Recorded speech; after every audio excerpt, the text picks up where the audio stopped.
Folks, America was hit by white American domestic terrorism this weekend when armed white supremacists were in Charlottesville, Virginia at a rally over the issue of the moving of a Confederate monument. What we saw this weekend was shameful and despicable, but it was also classic America. Counter-protesters opposed to their messages of hate clashed with the Unite the Right rally, and violence soon broke out. Police declared the rally an unlawful assembly and the groups dispersed. Several hours later, a car intentionally plowed into a crowd of counter-protesters downtown, sending bodies flying and creating a horrific scene. One woman was killed and 19 others were injured, including 5 critically. 20-year-old James Fields of Ohio, who has ties to neo-Nazi groups, has been charged with second-degree murder. He will appear in court today. Also, the FBI has opened a civil rights investigation into the crash. Also, folks, 2 Virginia state troopers were killed Saturday as they were monitoring the rally from a helicopter that crashed. There was no evidence of foul play, and that is being investigated as well. Virginia Governor Terry McAuliffe, who we will talk with later this morning, declared a state of emergency following the violence and delivered a stark message to the white supremacists. To the white supremacists and the neo-Nazis who came to our beautiful state yesterday, there is no place for you here in Charlottesville. There is no place for you in Virginia. And there is no place for you in the United States of America. The rally was supposedly the protest of planned removal of this statue of Confederate General Robert E. Lee. All across the country, there were efforts to remove Confederate monuments, but renowned white supremacist David Duke, who was at that event, spelled out the ultimate agenda, echoing the words of Donald Trump. This represents a turning point for the people of this country. We are determined to take our country back. We're going to fulfill the promises of Donald Trump. That's what we believed in. That's why we voted for Donald Trump, because he said he's going to take our country back, and that's what we got to do. Let's go to Charlottesville, where we'll talk with Vice Mayor of the city, Wesley Bellamy, who was in the thick of it all this weekend. Vice Mayor, first of all, it was certainly tragic what took place there. The young woman who was killed, will have her name in just a second. But your assessment of what took place to see that many armed people parading in your city. Thank you for having me. And before I move forward, I'd like to just again express my sincerest condolences to Miss Heather, as well as her family and friends. She's the young lady who lost her life. And thank you for always being a freedom fighter, Miss Heather. Now, to address your question, it was a scene in which I think is one that many individuals can't necessarily fathom, but unfortunately in this era of emboldened white supremacists, is becoming far too normal. This didn't just happen in Charlottesville. You also saw during the weekend in Seattle that these neo-Nazis and white supremacists tried to protest and kind of carry out their racist ideology. I want to be clear. This is not just about the statue.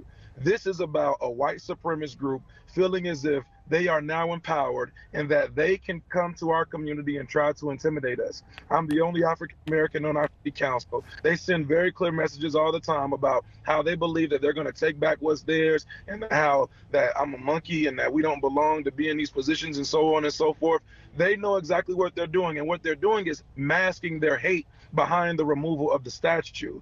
But we need leadership right now from the highest office. So that's why we're expecting number 45 to call out these white supremacists and denounce these groups. But furthermore, I want the entire country to know that the images that you saw on television and on your TV screens do not represent the city of Charlottesville. Because simultaneously, even while the melee was going on, I was with a group of brothers who were handing out over 200 book bags and school supplies to kids in the community. And I think that truly defines Charlottesville. Even in the midst of adversity, we take care of our own. Not only that, we saw them with tiki torches on the campus of the University of Virginia on Friday night. I got a phone call from Reverend Dr. William Barber, who said there are many protesters who were there, among them Reverend Tracy Blackman, and that was real fear because this was at nighttime, more than 500 folks who were assembled. Yeah. Yes, so we were having a service inside of a church literally right across the street from the University of Virginia. a community service, just kind of encourage everybody and prepare everybody for what was going to transpire the next day. And these clowns came with tiki torches from Walmart and decided that they thought that they could intimidate us and invoke fear. And for some people, they actually did.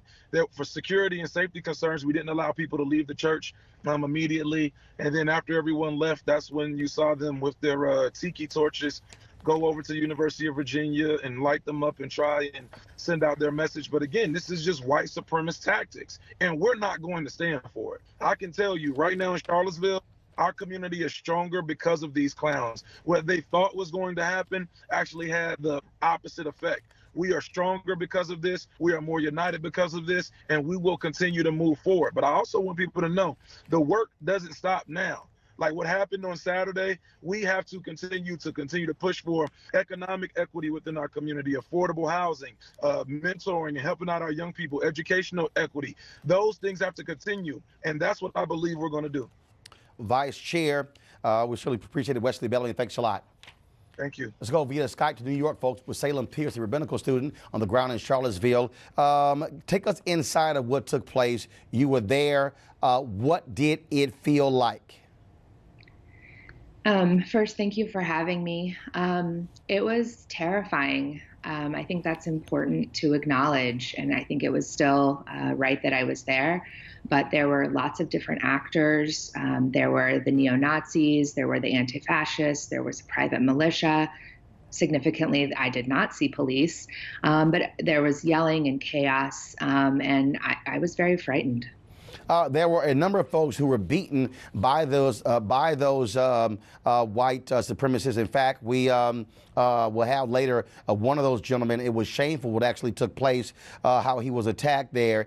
And when you said you didn't see police, what were they doing? I saw one quote from Governor McCullough. I'm going to ask him about that in a minute, where he said that the cops were outgunned. Well, that may be true, but the only police I saw were the ones who were blocking off streets earlier in the day, and then we got reports that they backed up, they backed away, and we're just happy to have everyone. I'm not sure happy, but they let everyone just beat themselves up. When you look at what took place, and you look at the reaction, your thoughts on how President Trump, in his statement, what he had to say, or really what he didn't say? Right. Once again, he is a massive failure of a leader. Without specifically denouncing and calling out white supremacy, he's sending a message that to his base. These are the folks, some of the folks who elected him, and it's very clear where he stands by what he, as you say, didn't say. Salem, we certainly appreciate it. Thank you so very much for joining us.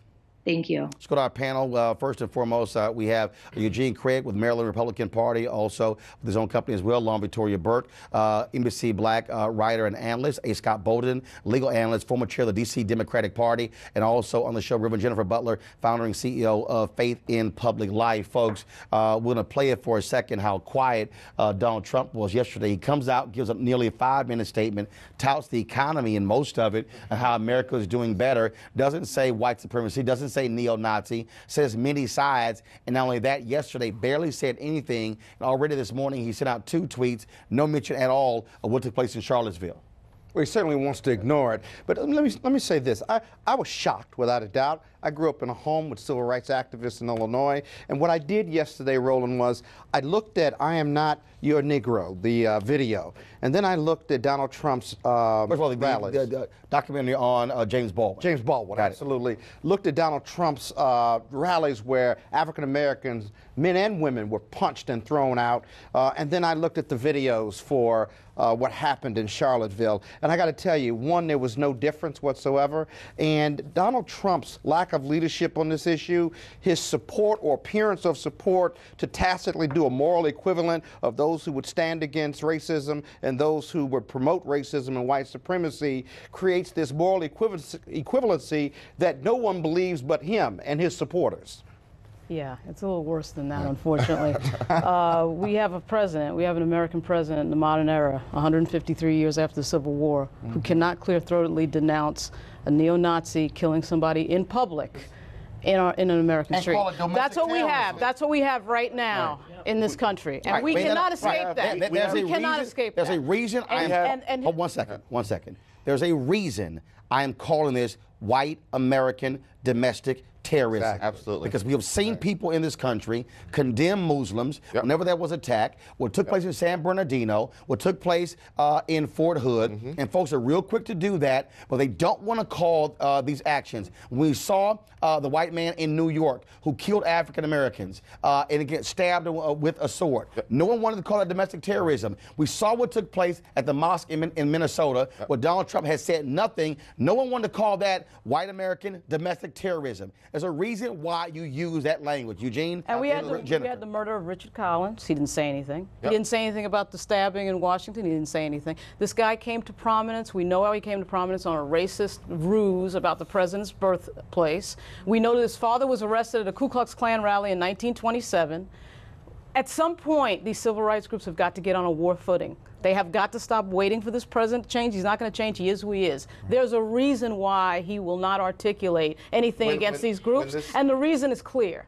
So we need to stop pretending that there's something else going on here. He's another person. He's not another person. I agree 100% with you. When this president wants to make a point about something, he emphasizes it. Exactly. When he wants to build that wall, he yells it. When he wants to bomb the S out of people, he yells it. When you have situations in Europe, we literally had same situation in Paris where somebody drove a car through a crowd. He had no problem calling it terrorism. You know, yesterday, on Saturday, when it got reported that we lost an American life on American soil by domestic terrorists, the President of the United States should have stood up as a moral leader and actually called it out as domestic terrorism. We can tell this because we know exactly what white supremacist leaders said right after Trump made his comments. They said he condoned what we did. He's actually attacking the left for this instead of naming it what it is. It is white supremacy on the rise, and we need to put a stop to it right now. And he's not running out to denounce it. And this is why today hundreds of religious leaders are releasing a letter calling on Trump to clean up his cabinet, calling on Republican leaders to fire Steve. We have a white supremacist cabinet. One second, I want to go right down to the phone lines. Reverend Jesse Jackson Sr., founder of Rainbow Push. Reverend Jackson, very few white evangelicals who are conservative have called out white supremacy. They've been quiet. They've been silent. Your thoughts? You know what's right. Good morning, panel. What strikes me that we're missing in our conversation, not what he tweets, but the policy of the administration. They put EEOC and contract compliance in the same department so as to heal both of them. A step beyond that, Jefferson Davis, Beauregard, Sessions, has shifted the budget for pursuing violent white nationalists to pursuing anti-affirmative action. The policies of the administration, while we're almost diverted by what he is going to say and not going to say, what he is doing is what's most damaging. His anti-affirmative action rhetoric, his calling the Voter Act an intrusion. That act, what we can do in Virginia, for example, is a big election in November. We've got Rainbow Push, hashtag 100,000. We're trying to put 100,000 new voters on the books in Virginia. We can fight back in that state on November of this year. Reverend, I got about 20 seconds before I got to go to the break and do my time during a simulcast. Again, a silent president showing no moral leadership whatsoever. Silence is betrayal and is cowardly. He's afraid to call out the neo-Nazis and the KKK and because there's a kinship with them or he's afraid of them. Reverend Jackson, we appreciate you joining us. Thank you so very much for being on TV One. Weekdays on TV One. I will never lie to you. Oh, my God. Roland Martin. He doesn't want to talk to us. He wants to ignore us. Uncensored. Hell no. That ain't gonna cut it, boo. Unapologetic. No, that is fundamentally false. You are wrong. Unfiltered. He wants an America where we all look alike. He ain't talking about black people. Unrelenting. You better go work out, because you got a fight on your hands. NewsOne Now with Roland Martin. Weekdays at 7 a.m. on TV One.